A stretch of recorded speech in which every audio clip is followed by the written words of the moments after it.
Okay, so for this video lecture, so we will be focusing on the management of disbursement. So this is again still part of the management of our cash receipts and disbursements. Okay, so companies also need to control over cash disbursement as much as they control their cash receipts. So because a company spends most of its cash by check, many of their internal control for cash disbursements also deals with checks and authorization for cash payments. However, there are cases where they made their cash disbursement through the use of cash itself, especially if it's small amount of expenses. Okay, so the basic principle of segregation of duties will also apply here to control cash disbursements. So the following are some of the basic control procedures that an entity can use for their cash disbursements transactions. So number one, they should make all the disbursements by check or from petty cash. So because in this case, when using check, this can be easily be misappropriated because there are authorization that needs to be signed and approved before the check can be paid, okay, to the final payee. Or they can also set up their petty cash fund where this is used for small expenses, okay, that does not practically needs to draw checks for payments. Okay, second, they could also obtain proper approval for all disbursements and create a permanent record, okay, of their disbursements. So of course they could set up book of accounts, authorization, and others, okay, and other form of controls before they can eventually pay, okay, their liabilities or obligations or expenses. Third, many retail stores make refunds. Okay, in their case, for the returned merchandise.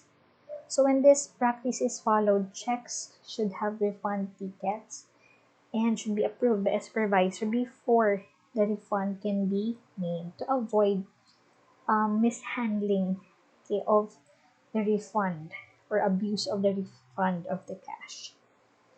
Fourth, they could also require all checks to be serially numbered, and it should be limited in terms of access to checks to employees authorized to write checks. Okay, so here, the authorization should not only up to the level of the employees, but it should be, or it should go through the higher level of management.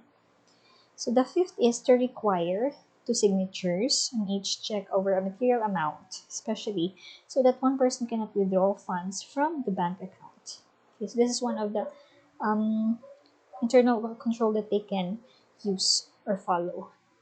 Six is they could arrange duties so that the employees who authorizes payment of a bill does not sign the checks, segregation of duties.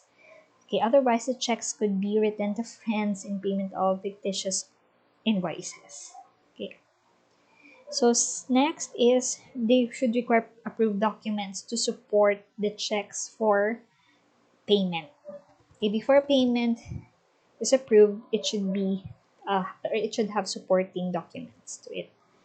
Next is to instruct the employee authorizing cash disbursements to make certain payment legitimate, to make that payment is for a legitimate purpose and is made out of for the exact amount and the proper party to be paid for. So this is again the same with that of number 7, where it should be completely supported by documents.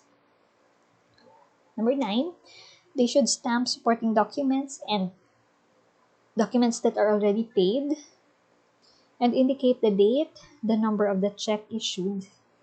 Okay, this procedure will lessen the chance of paying double, okay, or more than payment of more than once, okay, with the same entity. Okay, number 10 is to arrange duties so that those employees who sign checks neither have access for the cancelled checks. So this is again segregation of duties. Or another person should prepare the bank reconciliation. So this policy makes it more difficult for an employee to conceal if there is theft or misappropriation of cash. Okay, so the next is the entity should have an employee who has no other cash duties to prepare the bank reconciliation every month. Okay, so that errors and shortages can be discovered quickly. Okay, and number 12 is to void all checks incorrectly prepared. All incorrectly prepared checks should be void.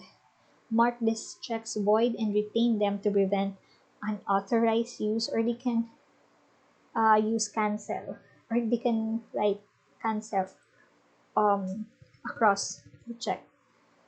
Okay, so those are the different internal controls which the entity can use, okay, to manage their cash disbursement.